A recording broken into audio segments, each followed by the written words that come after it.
So friends ये मेरी daughter थी जो है वो जिद कर रही थी कि मुझे बोलना है, मुझे बोलना है। Sorry for that, just for the change. चलिए मान लीजिए, एक बार के लिए माफ़ कर दीजिए। बीआरबीएल का मॉड्यूल बी है, चैप्टर नंबर 9 का पार्ट 4 हम कर रहे हैं। निगोशिएबल इंस्ट्रूमेंट एक्ट 1881 की बात हो रही है। प्रोटेक्शन टू कलेक्टिंग बैंकर के बारे में हम यहाँ पर पूरी चर्चा करने वाले हैं। तो हम इस बारे में बात करें उससे पहले ये जानना जरूरी होगा कलेक्टिंग बैंकर कौन होता है, ठीक है। तो देखिए फ्रेंड्स, जब भी कोई चेक जो है, देखिए दो केसेस हो सकते हैं। एक, आपका बैंक ऑफ बड़ौदा में अकाउंट है और आपने चेकबुक आपके पास बैंक ऑफ बड़ौदा की है, उसको लेकर गए और बैंक ऑफ बड़ौदा में पैसे ले लिए, बात खत्म हो गई। एक केस हो गया। दूसरा केस ये हो सकता है कि आपके पास बैंक ऑफ बड़ौदा का चेक है, बैंक ऑफ बड़ौदा में आपका अकाउंट है, आपने एक चेक काटा, अपने दोस्त को दिया, उस दोस्त का अकाउंट मान लीजिए स्टेट बैंक ऑफ इंडिया में है, उसने उस चेक को स्टेट बैंक ऑफ इंडिया में अपने बैंक की ब्रांच में जमा किया। तो ये दूसरा केस हो गया। ओके, एक है जिसमें बीओबी ही इन्वॉल्व है, एक ऐसा है जिसमें दो बैंक इन्वॉल्व होंगे। ओके, तो अब यहाँ पर ही कलेक्टिंग बैंकर का कॉन्सेप्ट सामने आता है। मान लीजिए आपका नाम AKP है, ठीक है। आपका अकाउंट जो है, मैं मान लेता हूँ बैंक ऑफ बड़ौदा में है। आपने एक चेक निकाला 1 लाख का, अपने दोस्त को दिया। आपके दोस्त का account state bank of India में है, ठीक है। मान लेते हैं उसका नाम XYZ है, ठीक है। आपने 1 लाख का चेक दिया। अब आपका दोस्त का अकाउंट चूंकि स्टेट बैंक ऑफ इंडिया में है, तो वो आपका चेक लेकर गया और उसने SBI में जमा कर दिया, अपनी खाते में डाल दिया कि भैया ये क्रॉस चेक है या जैसा भी चेक है, हमारे खाते में पैसा आना चाहिए। तो इस केस में फ्रेंड देखिए क्या होगा। SBI के लिए XYZ एक कस्टमर है, ठीक है। थोड़ा बातों को समझने का प्रयास कीजिए, क्योंकि 2 ही 3 लाइन में बातें क्लियर हो जाएंगी। ये जो चेक आया है, इसका पैसा कलेक्ट करना है। कौन कलेक्ट करेगा? स्टेट बैंक ऑफ इंडिया करेगा। पे कौन करेगा इस पैसे को? बैंक ऑफ बड़ौदा करेगा। क्यों बैंक ऑफ बड़ौदा करेगा? क्योंकि भाई चेक किस खाते का है? चेक AKP के खाते का है, और वो खाता जो है बैंक ऑफ बड़ौदा में मेंटेन है। तो ऑब्वियसली AKP का खाता यहीं बैंक ऑफ बड़ौदा से डेबिट होगा और SBI के खाते में, उस XYZ के खाते में जाएगा। इसका मतलब ये बात क्लियर होती है कि state bank of India collect करेगा पैसे को, राइट। क्या करेगा? कलेक्ट करेगा। बैंक ऑफ बड़ौदा क्या करेगा? पे करेगा। इन्हीं दोनों शब्दों से ही बैंक ऑफ बड़ौदा को हम पेइंग बैंक कहते हैं और स्टेट बैंक ऑफ इंडिया को हम कलेक्टिंग बैंक कहते हैं। बस इतनी सी बात है। अगर ये आपको क्लियर हो गई तो अब आपको ये लेक्चर बहुत आसान लगेगा। कलेक्टिंग बैंकर कौन होता है? जो पैसे कलेक्ट करता है अपने कस्टमर के बिहाफ पर। कस्टमर कौन है? XYZ। उसके बिहाफ पर कलेक्ट कौन कर रहा है? State bank of India. That's why collecting bank. Paying bank कौन होगा? जो बैंक पे करेगा। बैंक ऑफ बड़ौदा का खाता है तो बैंक ऑफ बड़ौदा पे करेगा। दैट्स ऑल अबाउट इट, ठीक है। कलेक्टिंग बैंक मेरे ख्याल से आपको समझ में आ गई होगी। ओके, तो अब ये प्रोटेक्शन टू कलेक्टिंग बैंकर अब समझना मुश्किल नहीं होगा हमारे लिए। अब कई बार क्या होता है, कलेक्टिंग बैंकर से कोई गलती हो जाती है, तो उस केस में क्या प्रोटेक्शन उसको अवेलेबल है, उसके बारे में बात करें। There is no legal necessity for bank to collect a customer's cheque drawn on another bank. तो कोई लीगल नेसेसिटी नहीं है, कोई ऐसी गाइडलाइन नहीं है जो ये कहे कि दूसरे बैंक का चेक आप अपने बैंक में कलेक्ट करें। Nevertheless it is an important function still carried out by bank despite the growing popularity of payment, online payment one bank to another. लेकिन फिर भी ऑनलाइन पेमेंट का मेथड बढ़ रहा है, नेट बैंकिंग, मोबाइल बैंकिंग सब use हो रही है, लेकिन उसके बावजूद भी अभी भी जो है बैंकों में चेक वाला जो कॉन्सेप्ट है वो अभी भी चल रहा है। Consequently a legal position of bank as receiver and holder of the cheque till it is collected and credited to the customer's account become very important.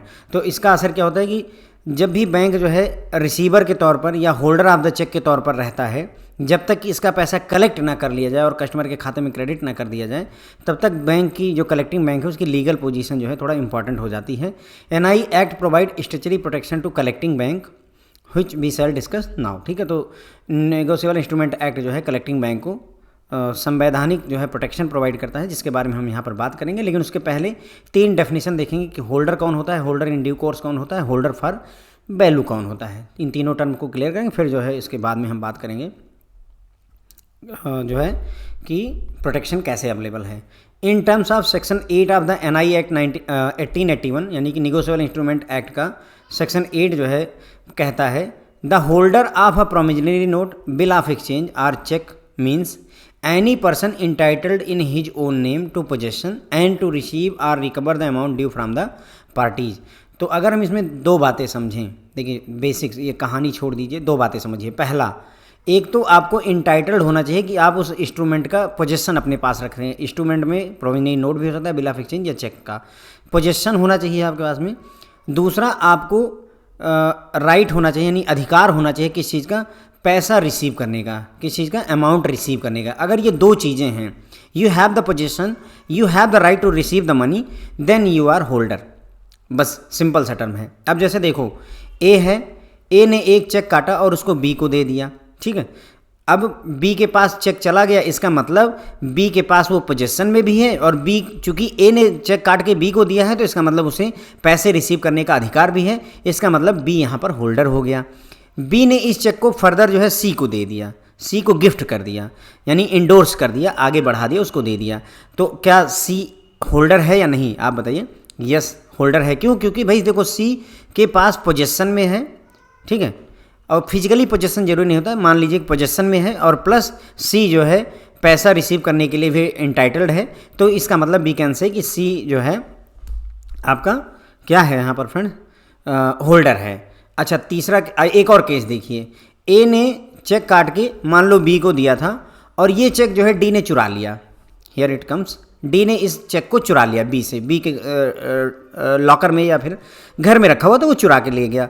Now he have the possession, D के पास possession तो है साहब, लेकिन क्या D को पैसे मिलेंगे? नहीं। क्यों?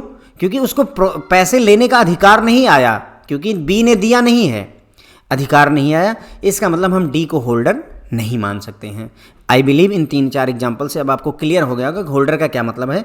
तो होल्डर का मतलब वो व्यक्ति जिसके पास में अपने खुद के नाम पर उसका पोजेसन रखने का अधिकार हो और जो भी ड्यूज हैं उसको रिकवर करने का भी अधिकार हो, तो उसे होल्डर कहा जाता है। Where the note, bill or cheque is lost or destroyed, its holder is the person so entitled at the time of such loss or destruction. अब मान लो कोई नोट है, बिल है या चेक है जो खो गया, चोरी हो गया, नष्ट हो गया, तो ऐसे में होल्डर कौन होगा? लास्ट व्यक्ति, वो आखिरी व्यक्ति जिसके पास में नष्ट होने से पहले, चोरी होने से पहले, खो जाने से पहले, लॉस होने से पहले था, that person will called holder. ठीक है। According to the above definition, to be a holder a person should be entitled in his or her own name to the possession of instrument and to receive or recover the amount due. मैंने आपको बताया ही कि दो चीज़ें होनी चाहिए। किसी व्यक्ति को होल्डर तभी कहिए जब उसके खुद के नाम पर वो पोजेसन रख सके और पैसे रिसीव कर सके, which implies that holder does not include a person whose though a possession of the instrument has not the right to recover the amount in the instrument from the parties. इसका मतलब हो सकता है कोई व्यक्ति हो जिसके पास पोजेसन तो है लेकिन उसको जो है पैसे रिकवर करने का अधिकार नहीं है, तो ऐसे पर्सन को हम होल्डर नहीं कह सकते हैं।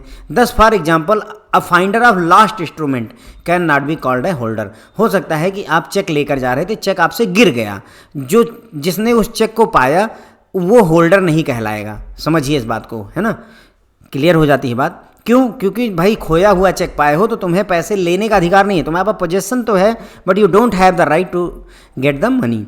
Another important point in the definition is that physical possession is not required. ध्यान दीजिएगा, हाथ में हो, आपके फिजिकली हो, ऐसा जरूरी नहीं है। It is sufficient that holder is entitled to possession in his own name. ये इतना पर्याप्त होगा कि उसके खुद के नाम पर पोजेसन के लिए वो इंटाइटल्ड भी है, तो भी ये सफिशियंट होता है। फिजिकल पोजेसन यहाँ पर नेसेसरी नहीं बताई गई है। Moreover a person who receives a negotiable instrument through forgery और by any other fraudulent method can not be holder. कोई व्यक्ति जिसने निगोशिएबल इंस्ट्रूमेंट को मतलब धोखाधड़ी से या किसी और टेक्निक से फ्रॉड करके, मारपीट करके ले लिया है, हासिल कर लिया है, उसे होल्डर नहीं कहा जा सकता है। However, as per decided cases the holder has the right to complete a blank endorsement in the instrument in his possession into endorsement in full. ठीक है। Cross an open cheque, add the word not negotiable to the crossing and obtain a duplicate of the last bill. तो ये बोल रहे हैं कि holder को क्या क्या अधिकार मिलते हैं। होल्डर के पास में अगर कोई चेक है और वो ब्लैंक इंडोर्समेंट है, यानी कि किसी को इंडोर्स नहीं हुआ है, तो उसको फुल इंडोर्स किया जा सकता है, किसी दूसरे के नाम पर स्थानांतरित किया जा सकता है, ट्रांसफ़र किया जा सकता है, उसको होल्डर को अधिकार है। ओपन चेक मिला है, उसको क्रॉस कर सकता है।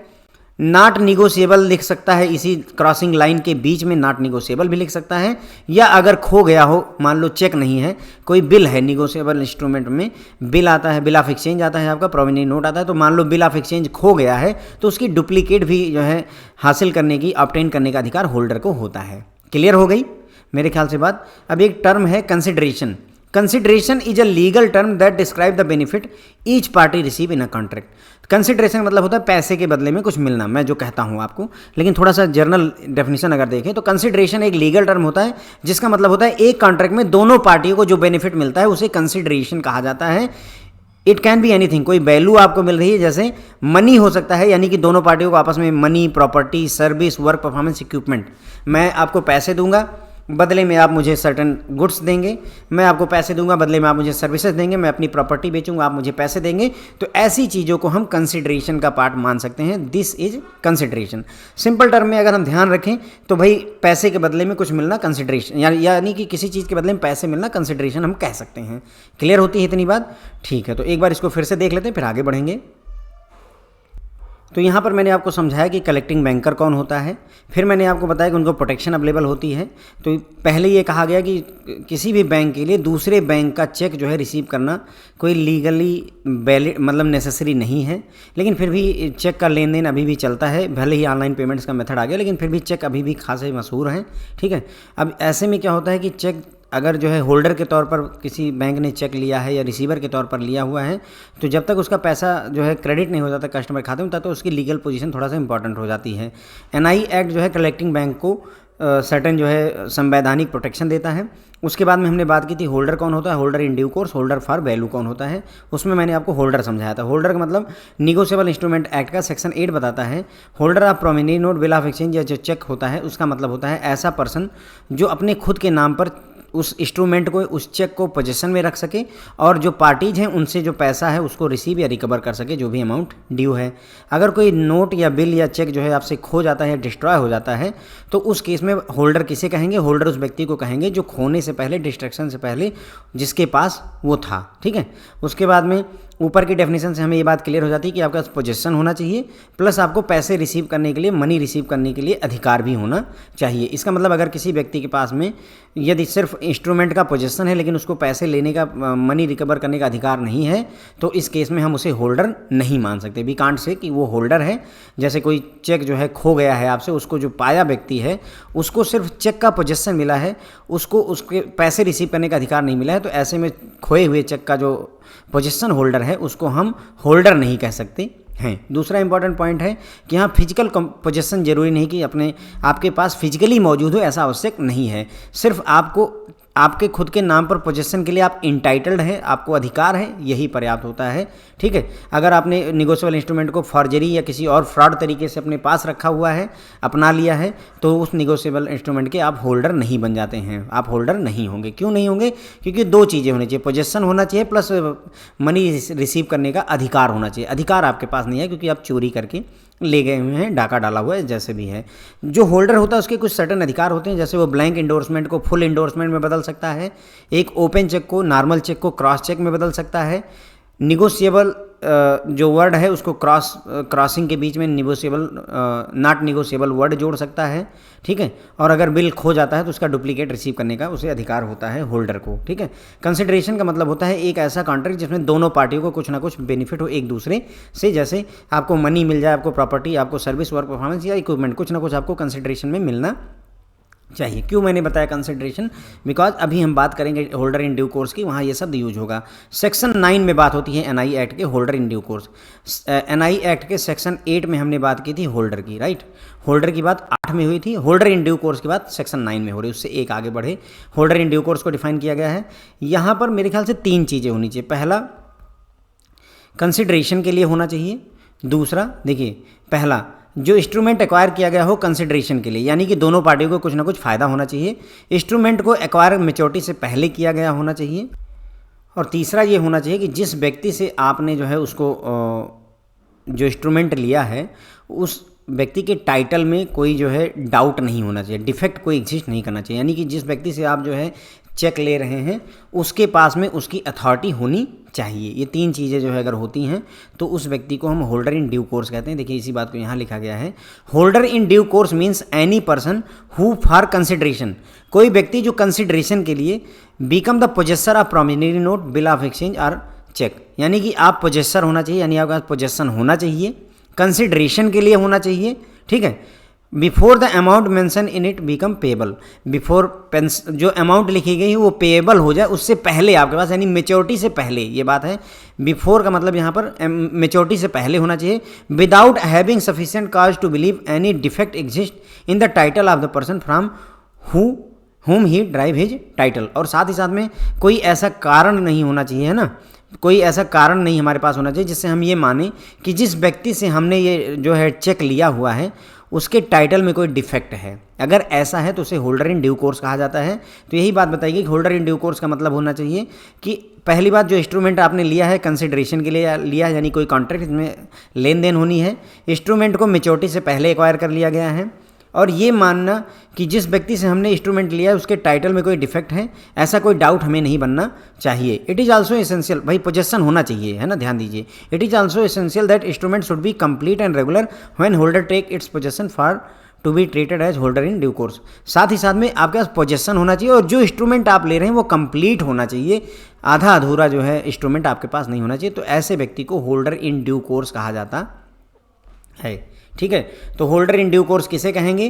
पहला, यही ध्यान रखिए, कंसिडरेशन के लिए होना चाहिए, मेच्योरिटी से पहले लिया जाना चाहिए, जिस व्यक्ति से आप ले रहे हैं उसका टाइटल अच्छा होना चाहिए और आपके पोजेसन में होना चाहिए, प्लस कंप्लीट होना चाहिए। अगर ऐसा है तो उसे हम बोलते हैं जो है होल्डर इन ड्यू कोर्स। ये जो है एनआई एक्ट के सेक्शन 9 में डिस्कस किया गया है। होल्डर फॉर वैल्यू का क्या मतलब होता है? होल्डर इन वैल्यू को समझने के लिए वही वाला केस लेते हैं। Here is bank of Baroda, ठीक है, मैं AKP हूँ, मेरा अकाउंट बैंक ऑफ बड़ौदा में है, मैंने एक चेक दिया अपने दोस्त को XYZ को और उसका अकाउंट जो है SBI में है, ठीक है। अब कई बार क्या होगा कि जो चेक मैंने दिया है वो SBI में जमा हुआ, ठीक है, पेमेंट XYZ को मिलनी थी, पेमेंट कौन करेगा? बैंक ऑफ बड़ौदा, तो पेइंग बैंक हो जाएगा, SBI कलेक्टिंग बैंक हो जाएगा। तो कई बार क्या होता है कि गुड फेथ में SBI क्या करेगा, XYZ को बोलेगा कि चलो वहाँ से BOB से तो पेमेंट आ ही जानी है, 1 लाख रुपए हम आपको दे रहे हैं। 1 लाख रुपए उसने दे दिए उठा करके, ठीक है, जबकि यहाँ से अभी जो है बैंक ऑफ बड़ौदा से पैसे आने में 2 से 3 दिन लगने वाले हैं, अभी आए नहीं हैं। तो जब तक पैसे ये आ ना जाएं SBI के पास में, तब तक SBI होल्डर फॉर वैल्यू कहलाएगा। बस यही बात है, क्या कहलाएगा? Holder for value. When a bank to oblige a customer for any reason, किसी वजह से XYZ को उसे ओबलाइज करना पड़ रहा है, उसकी बात माननी पड़ रही है, page the amount of check drawn on another bank, जो अमाउंट लिखी हुई है चेक में 1 लाख रुपए, वो किसी दूसरे बैंक के नाम पर ड्रॉ किया गया, उसका अमाउंट पे कर दे रहा है XYZ को, 1 लाख रुपए दे दिए, किसी वजह से वो ओबलाइज कर दिया है, बिफोर इट्स कलेक्शन, इससे पहले कि बैंक ऑफ बड़ौदा SBI को पैसे देता, उससे पहले ही XYZ को अच्छा कस्टमर है इसलिए पैसे दे दिए, चलो हमारे खाते ले जाओ यार, कोई चिंतक बात नहीं है, BOB से तो आ ही जाएंगे, हमको भरोसा है। Okay, the position of bank obliging the customer is that of holder for value. ऐसे केस में जो बैंक की जो पोजीशन है, किसकी? स्टेट बैंक ऑफ इंडिया की जो पोजीशन है वो कस्टमर के लिए, है ना, ओबलाइजिंग द कस्टमर, जिसने कस्टमर को ओबलाइज किया है, XYZ को ओबलाइज कौन कर रहा है? ऑब्वियसली SBI कर रहा है, बैंक ऑफ बड़ौदा थोड़ी नहीं कर रहा है। तो ओबलाइजिंग द कस्टमर को होल्डर फॉर वैल्यू कहा जाता है। मैंने एग्जांपल से समझा है, बात लिंक हो रही होगी, ऐसे समझने मुश्किल होता, बट एग्जांपल के साथ चीज़ें क्लियर हो गई, ठीक हो गई मेरी बात ना, समझ गए? किसी भी वजह से यदि SBI को अपने कस्टमर को XYZ को पैसे देने पड़ गए बिफोर इट्स कलेक्शन, इससे पहले कि बैंक ऑफ बड़ौदा से पैसा आता, कलेक्ट होता, उससे पहले ही पेमेंट करनी पड़ गई, तो उस केस में जो बैंक है वो होल्डर फॉर वैल्यू कहलाएगा। लेकिन कौन सा bank? Collecting bank holder for value कहलाता है। The right of a holder for value, right of a holder for value is demonstrated in English law, ठीक है। होल्डर फॉर वैल्यू का जो अधिकार है, देखिए NI एक्ट 1881 में आया था। अब आपको समझ में आ रहा होगा कि ये अंग्रेजों के ज़माने की बात है, क्योंकि हम 1947 में आज़ाद हुए हैं, तो अंग्रेजों के ज़माने का है। तो इंग्लिश लॉ से ही इसको जो है होल्डर फॉर वैल्यू का कॉन्सेप्ट लेकर आए थे, from which the Indian law is derived, है ना। इंग्लिश लॉ, अंग्रेजों का प्रभाव हमारे ऊपर रहा है, इसीलिए अंग्रेजी दारू भी चलने लगी है। इंडियन लॉ जो है उसी से ड्राइव किया गया है।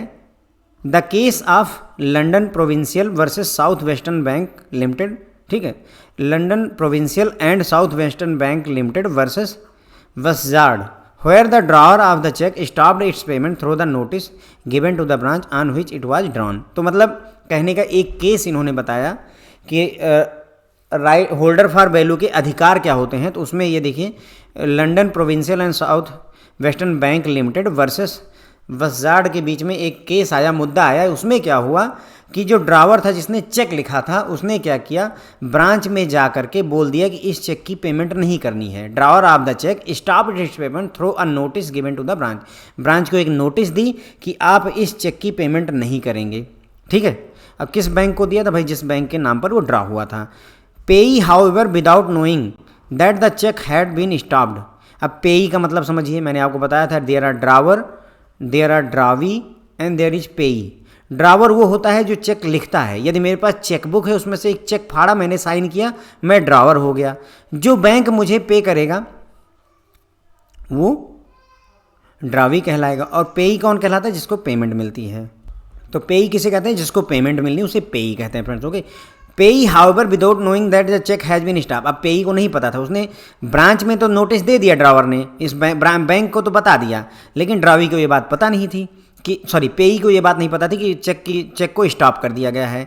चेक हैड बीन स्टॉप ऐसी जानकारी नहीं थी। ही इंडोर्स द चेक, ठीक है। तो उसने क्या किया, चेक को इंडोर्स कर दिया। कहने मतलब मे बी कि किसी दूसरे बैंक के दूसरे कस्टमर के नाम इंडोर्स कर दिया। The branch manager of another bank, है ना, दूसरे बैंक के नाम इंडोर्स कर दिया। जैसे ए ने चेक काटा, ठीक है, बी को दिया। अब बी ने क्या किया, इस चेक को सी के नाम इंडोर्स कर दिया, यानी अब सी पेमेंट लेगा किसी और बैंक की ब्रांच से। ऐसा पॉसिबल होता है, तो वही इंडोर्स कर दिया। अब दूसरे बैंक के ब्रांच के पास चला गया। And the branch manager of another bank in good faith advance money on the cheque. भाई सीधी सी बात है, अब इस बैंक को तो पता है, किसको, जिसको ड्रावर ने बताया था। ए ने जिस अपने बैंक को बताया था कि तुम पेमेंट मत करना, लेकिन उसने इस बैंक सी वाले बैंक को थोड़ी ना बताया था। तो उसने गुड फेथ में ब्रांच मैनेजर ने पेमेंट कर दी, advance the money on the cheque, जो भी पैसा था। Not having notice that cheque has been stop. उसको थोड़ी ना पता था, उसको कोई नोटिस ही नहीं आया था, तो उसने गुड फेथ में किया। It was held that bank was the holder for value of the cheque and entitled to relief. तो ये कहा गया कि ये जो अपना जो दूसरा बैंक है वो यहाँ पर होल्डर फॉर वैल्यू है। क्यों होल्डर फॉर वैल्यू है, क्योंकि भाई सी के बैंक ने पेमेंट कर दी, 1 लाख रुपए लिखे तो 1 लाख रुपए दे दिए, जबकि अभी उसे ये जो ड्रावर का बैंक है उससे पेमेंट नहीं मिली है। तो होल्डर इन वैल्यू हुआ कि नहीं हुआ भाई, देखो बड़ा क्लियर सा एग्जाम्पल। तो वो होल्डर फॉर वैल्यू था और ऐसे में उसको रिलीफ मिली, उसकी गलती नहीं है क्योंकि उसको नोटिस नहीं मिला था। तो होल्डर फॉर वैल्यू अगर पेमेंट कर देता है तो उसकी गलती नहीं मानी जाएगी अगर उसको जानकारी नहीं दी गई है, ठीक है। तो मेरे ख्याल से मैंने आपको समझा दिया। देखिए, होल्डर इन ड्यू कोर्स के लिए 3-4 चीज़ें होनी चाहिए। पहला, कंसिडरेशन के लिए आपको चेक आप कंसिडरेशन के लिए यानी कुछ ना कुछ फ़ायदे के लिए लेंगे, मैच्योरिटी से पहले एक्सेप्ट करेंगे। उसके बाद आपके पोजेसन में होना चाहिए, कंप्लीट होना चाहिए। और जिस व्यक्ति से आपने उसको जो है पोजेसन लिया है, जिस व्यक्ति से आपने उस चेक को लिया है, उसके टाइटल में कोई डाउट नहीं होना चाहिए। होल्डर फॉर वैल्यू का मतलब होता है वही जो मैंने आपको समझाया कि मान लो बैंक ऑफ बड़ौदा का कोई कस्टमर है, उसने एक चेक काटा एसबीआई वाले कस्टमर के नाम।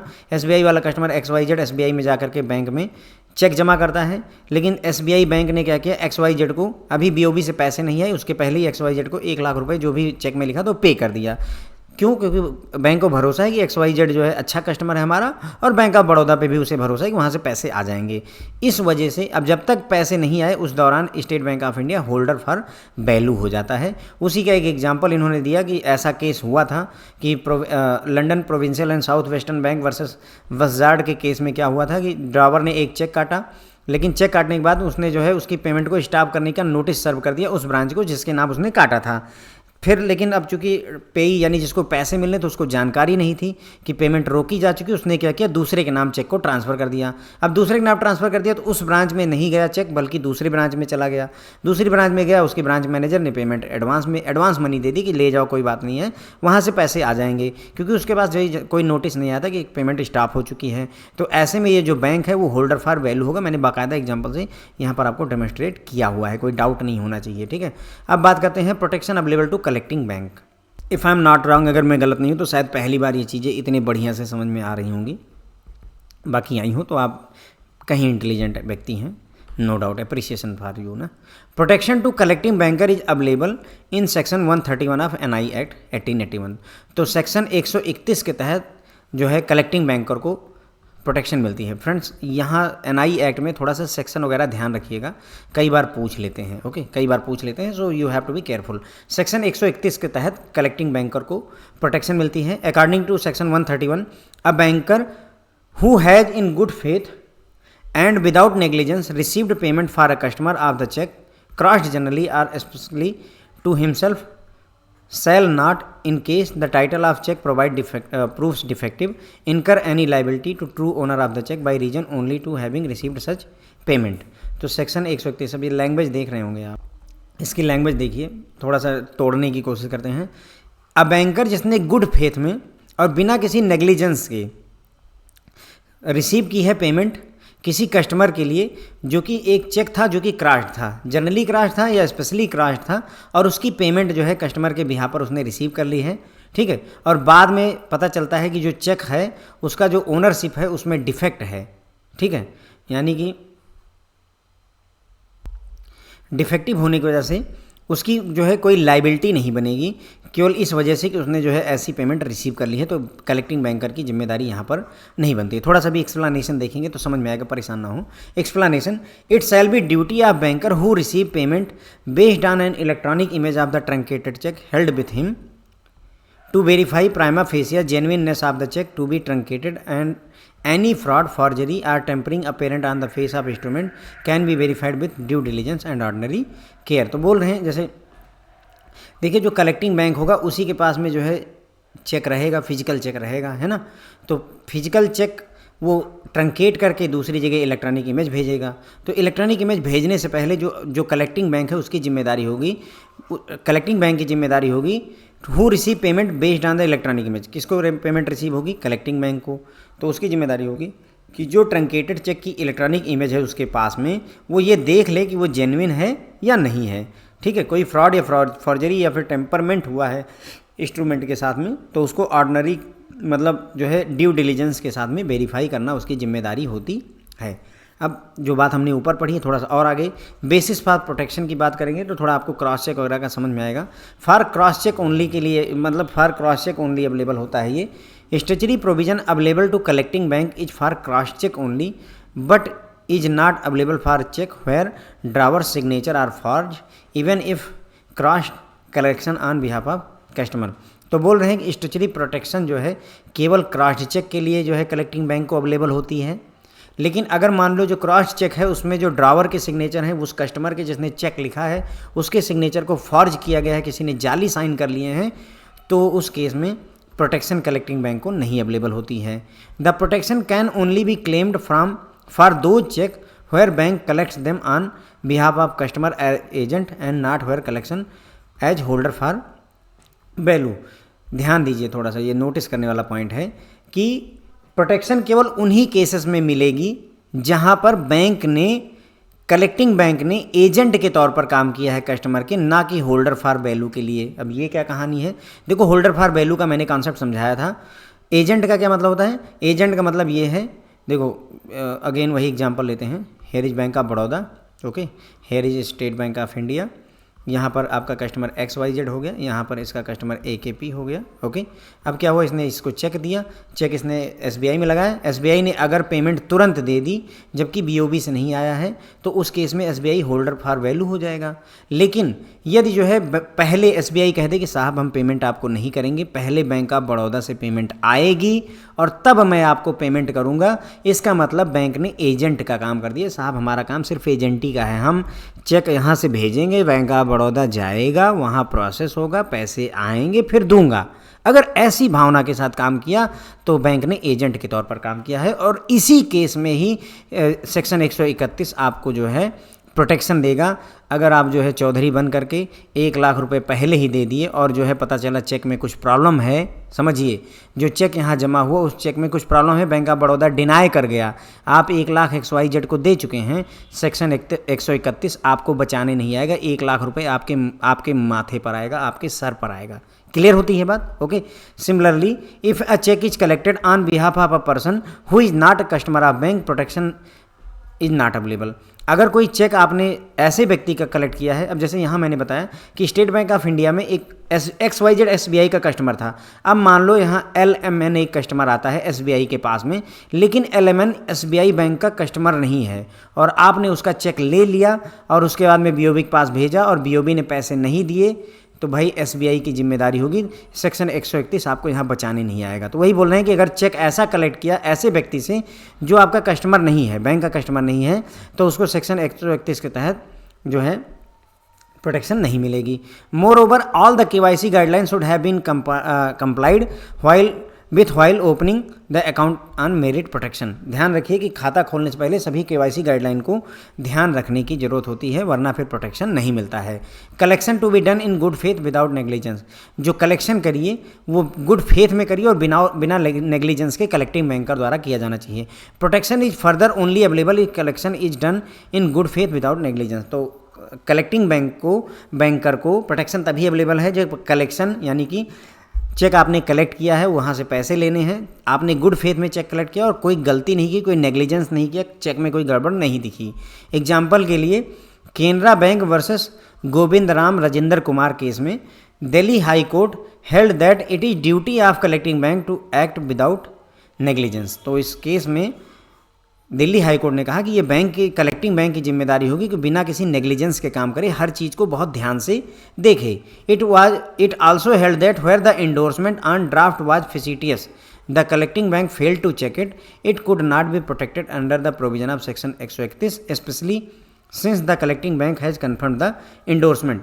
मतलब उसी केस में इन्होंने कहा कि अगर कोई ड्राफ्ट था जिसका जो इंडोर्समेंट किया गया था, किसी दूसरे के नाम जो ट्रांसफ़र किया गया था, वो काल्पनिक था, फिसिटियस था, और कलेक्टिंग बैंक इस चीज़ को चेक नहीं कर पाया, तो उसको सेक्शन 131 के तहत जो है राहत नहीं मिलेगी। क्यों? क्योंकि कलेक्टिंग बैंक ने इंडोर्समेंट को कंफर्म किया था कि हाँ, उसमें चेक में ड्राफ्ट में आपको दिखा कि हाँ इंडोर्समेंट हुई है, किसी दूसरे के नाम ट्रांसफ़र हुआ है, और आपने कहा कि हाँ ठीक है ट्रांसफ़र सही हुआ है, वो किसी काल्पनिक व्यक्ति के नाम पर है, ये चीज़ आपने नहीं देखी, तो ऐसे में आपको जो है राहत नहीं मिलेगी।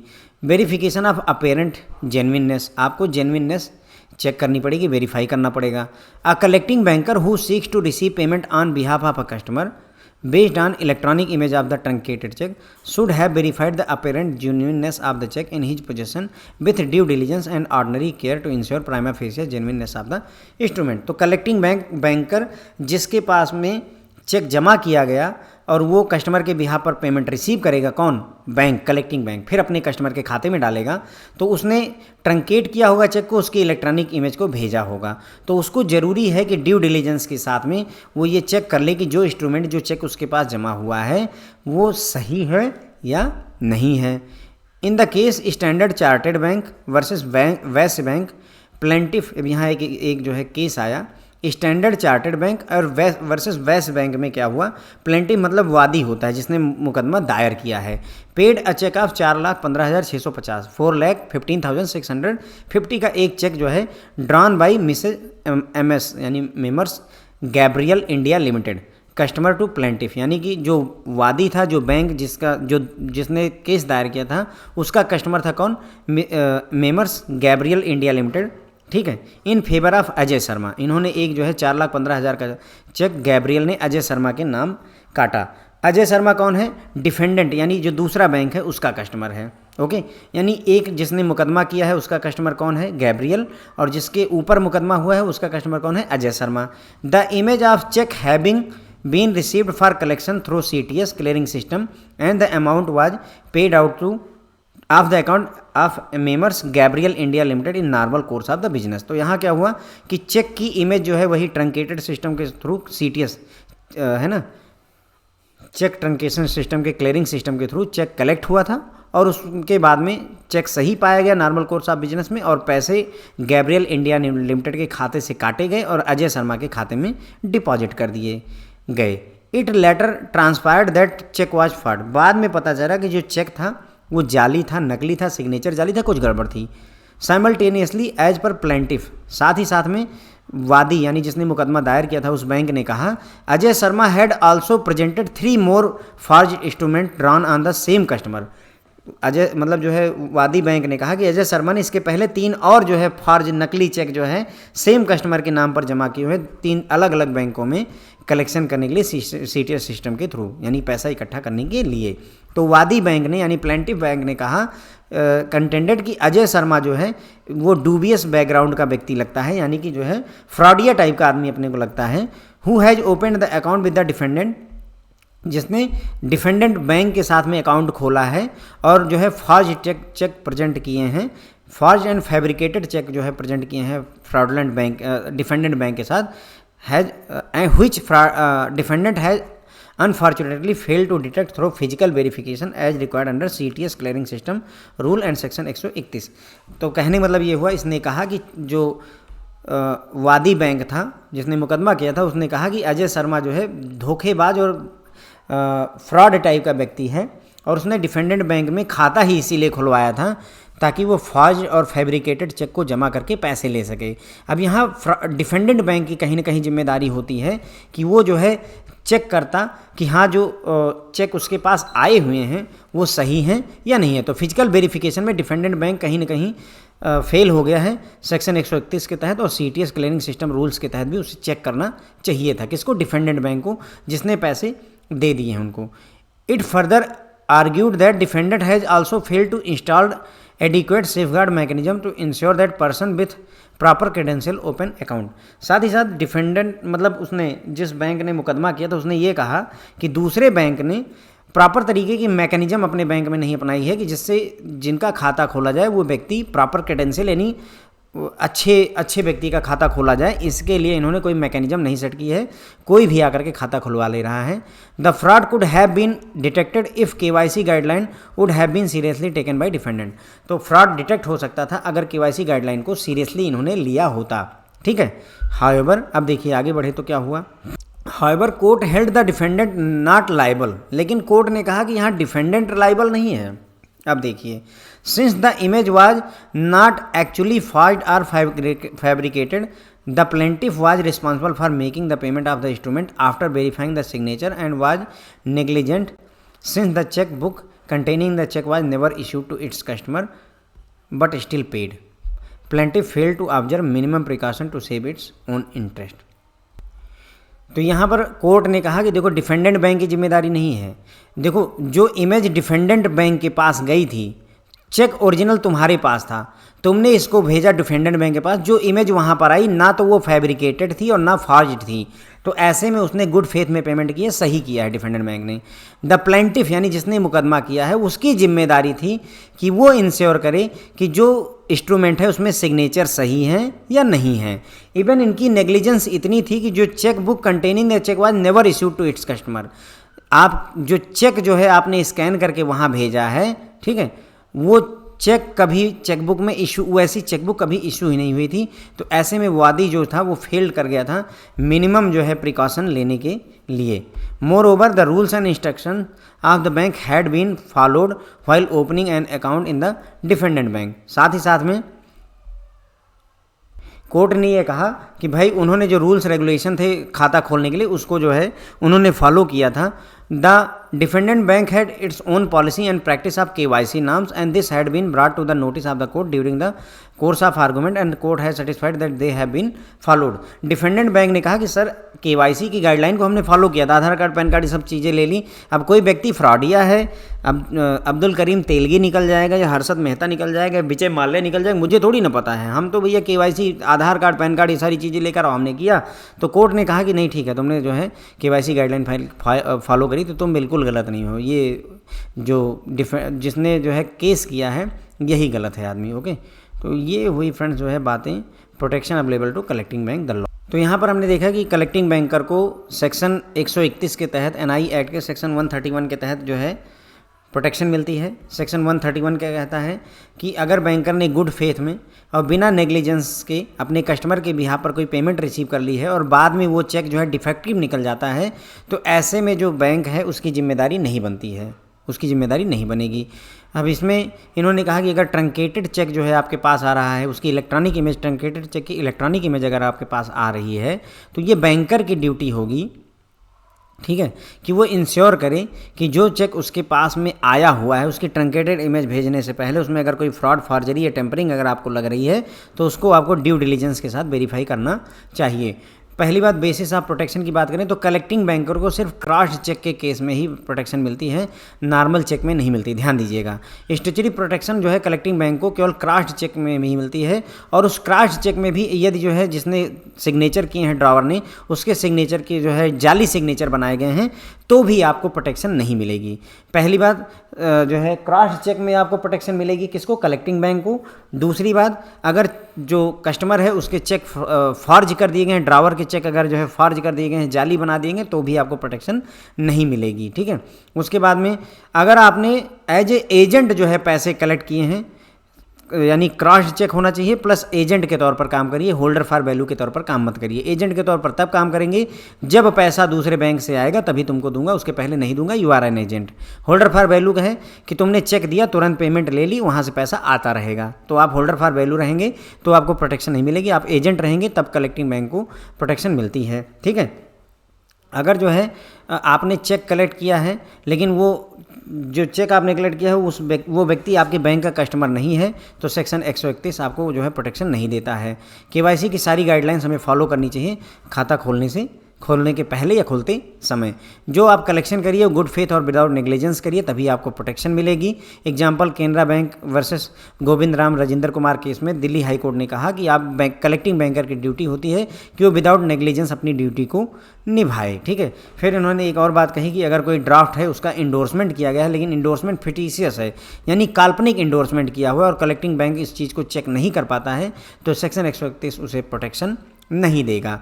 अपेरेंट जेन्युइननेस को आपको चेक करना होगा। इलेक्ट्रॉनिक इमेज को ट्रंकेट करके भेजने से पहले जो चेक आपके पोजेसन में है उसके ड्यू डिलीजेंस और जो है प्राइमा फेसी उसकी जेन्युइननेस को आपको चेक करना जरूरी होता है। फिर आगे बात बढ़ी, एक केस इन्होंने लिया स्टैंडर्ड चार्टर्ड बैंक वर्सेस वैसे बैंक। इसमें क्या हुआ, जो वादी था उसने एक चेक 4,15,650 का जो कि ड्रॉ किया गया था किसके, मेमर्स गैब्रियल इंडिया लिमिटेड, जो इस जो है पेड का जो है कस्टमर था उसके द्वारा इन फेवर ऑफ किसके पे किया गया, अजय शर्मा, जो कि डिफेंडेंट बैंक के कस्टमर थे। इमेज जो है चेक की भेजी गई थी कलेक्शन के थ्रू और उसके बाद में अमाउंट को पे कर दिया गया था। गैब्रियल इंडिया लिमिटेड के खाते से पैसे काटे गए और उसको अजय शर्मा के खाते में डिपॉजिट कर दिया गया। बाद में पता चला कि ये जो चेक है वो फॉर्ज है, ठीक है। जो प्लेंटिफ बैंक था उसने ये कहा, वादी बैंक ने कहा कि अजय शर्मा जो है 3 और चेक ऐसे फ्रॉड वाले दे चुके हैं डिफरेंट बैंक में कलेक्शन के लिए। प्लेंटिफ यानी उस वादी बैंक ने ये भी कहा कि जो अजय शर्मा है वो डूबियस बैकग्राउंड के हैं, सही आदमी नहीं है, इन्होंने खाता ही गलत खोला हुआ है, मतलब इसी इरादे से खोला हुआ है ताकि वो फॉर्ज और फैब्रिकेटेड चेक को कैश करवा सकें। यहाँ डिफेंडेंट बैंक की जिम्मेदारी होगी कि उन्हें फिजिकल वेरिफिकेशन कर लेना चाहिए था, है ना, CTS के तहत एज पर रूल 131 के तहत, ठीक है।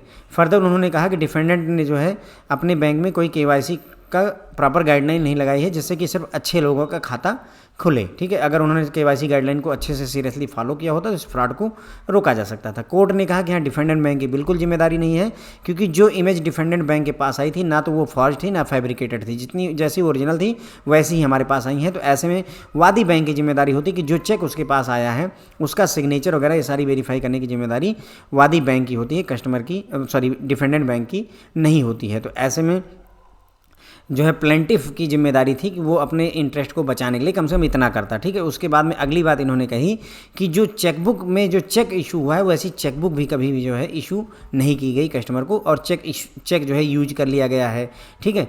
तो उसमें इन्होंने कहा बैंक ने कि डिफेंडेंट बैंक जो था उसने भाई खाता खोलते समय जो भी गाइडलाइन है अपने रूल्स और रेगुलेशन को फॉलो किया है, उसकी बैंक की खुद की पॉलिसी प्रैक्टिस है KYC के लिए, उसको उसने प्रॉपर तरीके से फॉलो किया और कोर्ट इस बात से सेटिस्फाइड था कि हाँ बैंक ने जो है KYC गाइडलाइन को फॉलो किया था, क्योंकि उसने इल्ज़ाम लगाया था ना KYC को अच्छा सीरियसली लेते हैं।